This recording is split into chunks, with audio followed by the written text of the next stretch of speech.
This is currently my mood right now. I'm in the most idyllic, beautiful space. I don't even know how to explain it. Sacred. I feel like it's a really sacred space I'm in.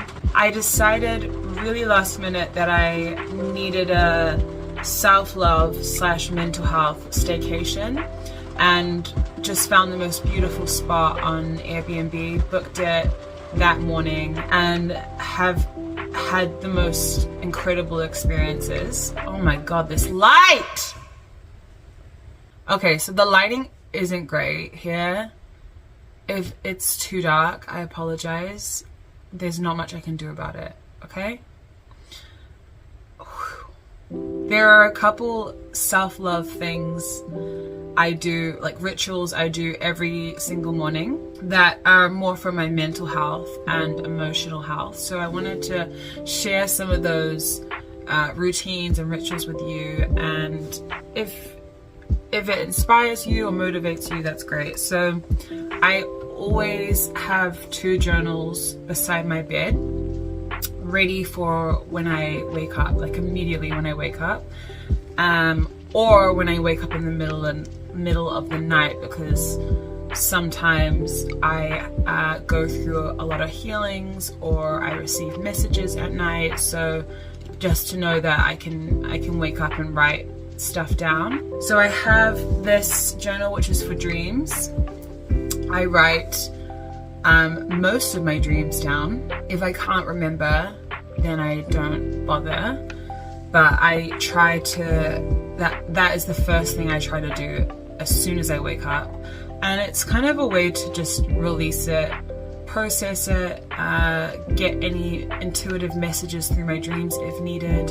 Yeah, just get it out of my head, get it out of my energy, so I can start my day with a fresh state of being.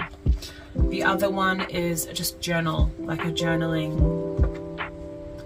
book, which I get one of these every couple of weeks or a month because of how much I just try to channel through writing. I do a few things routinely. I will set an intention, a few intentions of the day.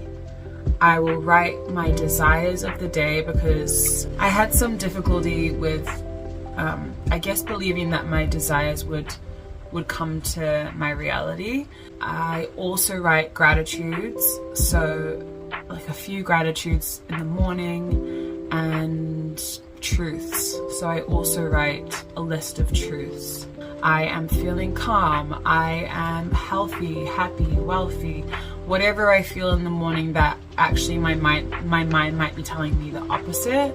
I write down the truths of, just the highest truths of my reality, which can be whatever I choose. Those are my kind of routine lists, but I also journal on whatever healing process I'm going through, whatever happened yesterday or last week, whatever I'm processing or going through, I usually just scribble down, and it's so messy.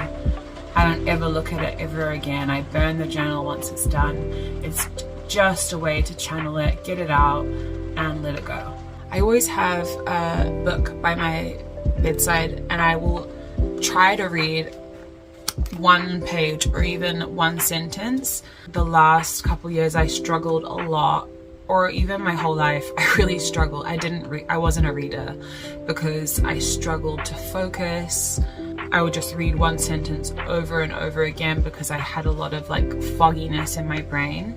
This has been a new self-love practice of mine, is just to get me to bring some focus in my day, at the start of my day. So if I can just focus enough to read like a page, then it's a way for my brain to start, I guess, absorbing this information more, learning how to bring more clarity and focus into the mind. I love this book. Living with Joy, it's been really great to not fully read, but just to find a page and choose. They've got a couple exercises, a lot of affirmations. Funnily enough, I picked the art of self-love today, which is how would you know if you were acting or thinking in a way that is loving to yourself. And it also gives you like daily joy practices as well. So I don't do this every day, but when I feel like I'm needing a little extra support, I will turn to one of these pages. You don't need to do all of these things. This is something I've learned through my healing and practice that benefit me at the start of the day. But it took me a while to even start doing one small thing. I would wake up in the morning and I didn't have a routine or a ritual, and it's not a bad thing. It was just I didn't have enough self-love to bring that action to my morning. And I slowly had to start doing it by writing one tiny thing, reading one tiny thing, and just building on that habit and that ritual. Self-love, what do I even call it? A little self-love gift for me every day. Self-love affirmation. I actually learned to do this for myself because the idea came to do it for someone else as a gift, to have a little jar of all these love notes and love affirmations, and for them to pick one out every day. And what I've learned throughout my journey is whatever like I want to do for someone else is usually something I actually want for myself.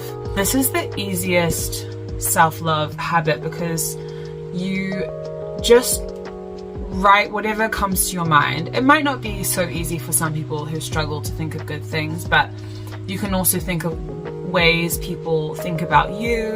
You can think of like the tiniest thing, ridiculous things that you like about yourself. It doesn't have to be deep. Throw a pile of these in a jar and they are there whenever you're needing a little bit of extra love. I love how you're learning to love yourself more. I love this little self-love habit. I'd highly recommend you doing this if that's what you feel would bring more self-love into your life. I'm getting the message to channel something. Pull a card, a tarot, and just channel what's coming up for self-love. If this is like a theme collectively or just for me, even though there's resistance. Oh, interesting. So the card that I got for this video is Four of Swords. And Four of Swords to me is all about, it's like a rest and nurturing card. Whenever I get the Four of Swords, it's like an allowance and permission for me to rest. My ego doesn't always allow me to go there. I am always moving forward, focusing on the next step, focusing on what I want to create, attract, or bring into my life. And I have to work every day on being present with my body, my mental state, my emotional state, my surroundings, and also just letting the environment around me nurture me and my body, because what's coming through for everyone is this is such a intense time to be in this world.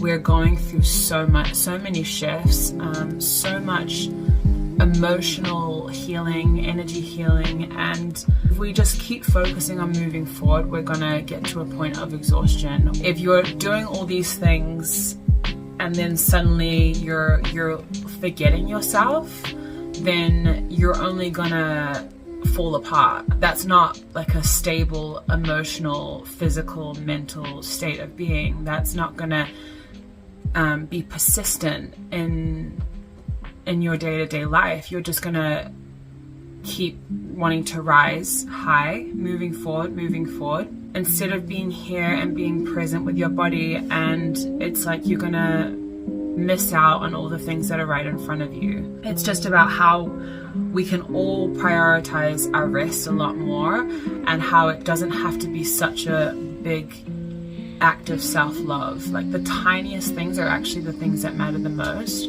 Cooking yourself dinner, having a shower, doing an energy cleanse, going for a walk. It's like all these tiny things that are just nurturing to us and are beneficial to our rest, that should be the priority for everyone moving forward. Where can I continuously find balance as I move higher and faster? How can I also bring in the slowness and the softness and the steadiness? It's like this balancing act of, I'm going to take 5 steps forward, move through all my limitations and fear, and then I'm going to take 4 steps back and really bring in some balance, some feminine, nurturing, restful energy. I'm going to take a couple days off. I'm going to really focus on my mental state, mental health, bring some loving into my body, and then once I feel recharged again, I can move forward. This process should be slow, and it should be daily, just as the act of self-love should be slow and it should be daily. It's a ever-evolving act. You're always going to be changing. Things are always going to be shifting. You're always going to find new ways of being and loving. So whatever you're doing right now in this moment is perfect. Wherever you are right now in this moment is perfect. And knowing that is the biggest act of self-love I could give myself. So that's the message that I've got for us when it comes to self-love, is that presence and rest can be the biggest act of self-love there is, and to always find balance within this movement and these shifts. I'm going to show you guys around this beautiful space. We'll take a little walk, and I hope that you've come away with a new tool or inspiration or motivation to bring a deeper self-love into your life.